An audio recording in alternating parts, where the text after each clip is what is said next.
Hello mga ka-afam! Hi! It's me, Mommy Jolie, ang mother na gusto maging teacher. Ano po tayo video nga karon na po na ako ma-edit kay grabe yung bisiha in taon sa inyong mami.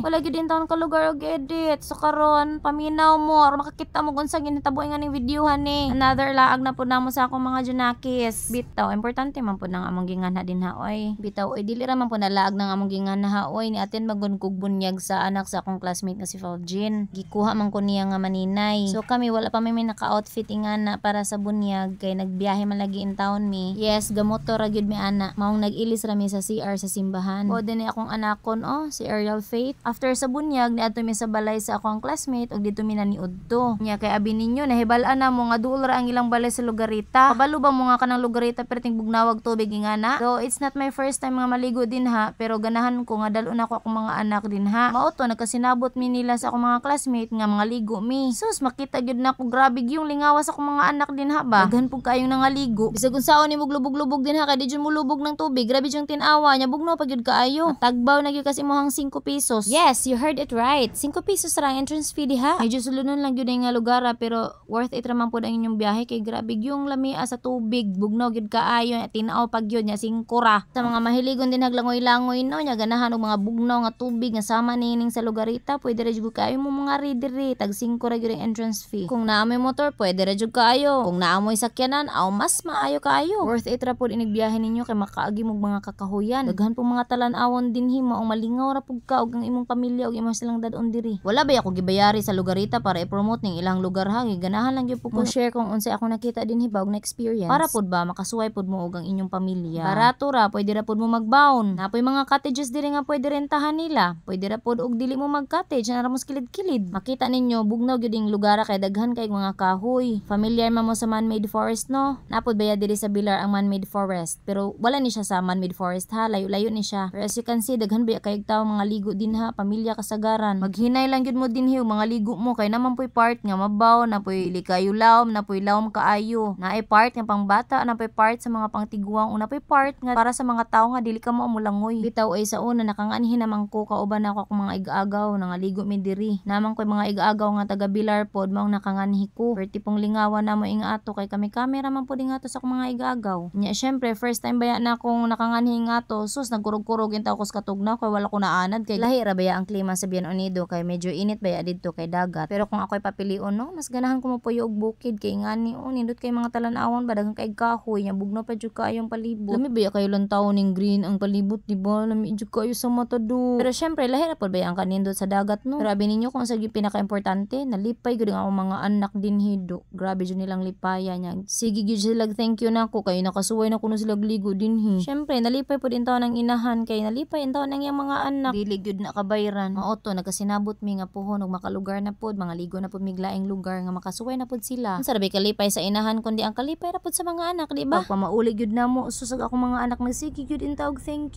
you mami thank you gyud kayo mami. Kalami na lang gyud og naa gyud tay kaugaling sakyanan kay makasuri-suri gyud mi sa akong mga anak og bisan asang lugar sagdi lang kay puhon og makasakyanan ta bisan asa na tamo adto kitang tulo mga anak bitaw bisan og dagaton ko no mahilig pud kog laag ba suroyan pud kong dako adventurous man gud ko kaayo ganahan kog travel bisan pag dagaton kayo kos biyahe bisan pag mga simple lang nga places lang ang adtuan malipay na kayo ko nga na mabaw ra man ko kalipay. Maura to daghang salamat sa inyong pagtan-aw ampo og amping lang ta kanunay.